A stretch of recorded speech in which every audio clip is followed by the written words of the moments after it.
Hi friends, good evening. ఈరోజు GK video number 17 చూద్దాం. జాతీయ పర్యాటక దినోత్సవం ఏ తేదీన నిర్వహిస్తారు? జాతీయ పర్యాటక దినోత్సవం జనవరి 25న నిర్వహిస్తారు. అలాగే ప్రపంచ పర్యాటక దినోత్సవం ఏ తేదీన నిర్వహిస్తారు? ప్రపంచ పర్యాటక దినోత్సవం సెప్టెంబర్ 27వ తేదీన నిర్వహిస్తారు. జాతీయ ఓటర్ల దినోత్సవం ఏ తేదీన జరుపుకుంటారు? జాతీయ ఓటర్ల దినోత్సవం జనవరి 25న జరుపుకుంటారు. జాతీయ యువజన దినోత్సవం ఏ తేదీన జరుపుకుంటారు? జాతీయ యువజన దినోత్సవం జనవరి 12న జరుపుకుంటారు. ఇది స్వామి వివేకానంద జయంతి. అలాగే జాతీయ బాలికల దినోత్సవం ఏ తేదీన జరుపుకుంటారు? జాతీయ బాలికల దినోత్సవం జనవరి 24న జరుపుకుంటారు. భారత వాతావరణ సంస్థ IMD ఎప్పుడు ఏర్పడింది లేదా ఎప్పుడు స్థాపించారు? భారత వాతావరణ సంస్థ IMD స్థాపన 1875 జనవరి 15. దేశంలో కర్బన ఉద్గారాలు ఏ సంవత్సరం నాటికి నెట్ జీరో స్థాయికి తీసుకురావాలని లక్ష్యంగా పెట్టుకున్నారు? 2070. గాంధార శిల్పకళ ఎవరి కాలంలో ప్రసిద్ధి చెందింది? గాంధార శిల్పకళ కుషాన్ల కాలంలో ప్రసిద్ధి చెందింది. ఫోర్త్ ఎస్టేట్గా దేనిని పేర్కొంటారు?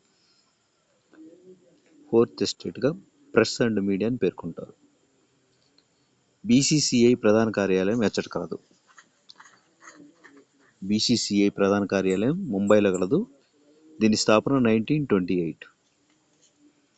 ఐరన్ లేడీ ఆఫ్ మణిపూర్ అని ఎవరిని పిలుస్తారు? ఐరన్ లేడీ ఆఫ్ మణిపూర్ అని ఇరోమ్ చాను సరిమిలా అని పిలుస్తారు. దాద్రా నగర్ హవేలీ డామన్ డయ్యూ రాజధాని. దాద్రా నగర్ హవేలీ డామన్ డయ్యూ రాజధాని డామన్.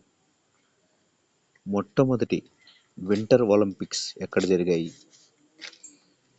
మొట్టమొదటి వింటర్ ఒలింపిక్స్ చమోనిక్స్లో జరిగాయి. ఇది ఫ్రాన్స్లో ఉంది. ఇది 1924లో జరిగాయి. భారత రాజ్యాంగంలోని ఏ ఆర్టికల్ ప్రకారం రాష్ట్రాల్లో రాష్ట్రపతి పాలన విధిస్తారు? భారత రాజ్యాంగంలోని ఆర్టికల్ 356 ప్రకారం రాష్ట్రాల్లో రాష్ట్రపతి పాలన విధిస్తారు. 15వ ఏరో ఇండియా వైమానిక ప్రదర్శన 2025 ఫిబ్రవరిలో ఎక్కడ జరిగింది? 15వ ఏరో ఇండియా వైమానిక ప్రదర్శన బెంగళూరులోని యలహంకలో జరిగింది. రేడియో పితామహుడు అంటే రేడియోను కనుగొన్నవారు మార్కోని. ఏ తేదీన ప్రపంచ రేడియో దినోత్సవంగా జరుపుకోవాలని యునెస్కో 2011లో సూచించింది? ప్రపంచ రేడియో దినోత్సవం ఫిబ్రవరి 13న జరుపుకోవాలని యునెస్కో 2011లో సూచించింది. యునెస్కో ప్రధాన కార్యాలయం ఎచ్చట కలదు? యునెస్కో ప్రధాన కార్యాలయం ఫ్రాన్స్ రాజధాని ప్యారిస్లో కలదు. యునానీ వైద్యంపై భారత రాష్ట్రపతి ద్రౌపది ముర్ము గారు అంతర్జాతీయ సదస్సును ఎక్కడ నిర్వహించారు? ఇది వచ్చేసి న్యూఢిల్లీలో జరిగింది ఫిబ్రవరి 11న. ఎవరి గౌరవార్థం ప్రతి సంవత్సరం ఫిబ్రవరి 11న యునానీ దినోత్సవంగా జరుపుకుంటారు? హకీమ్ అజ్మల్ ఖాన్. చివరగా 2024 డిసెంబర్ 1న ICC చైర్మన్గా ఎవరు నియమించబడ్డారు? 2024 డిసెంబర్ 1న ఇండియాకి చెందిన జైషా గారు ICC చైర్మన్గా నియమించబడ్డారు. Thank you.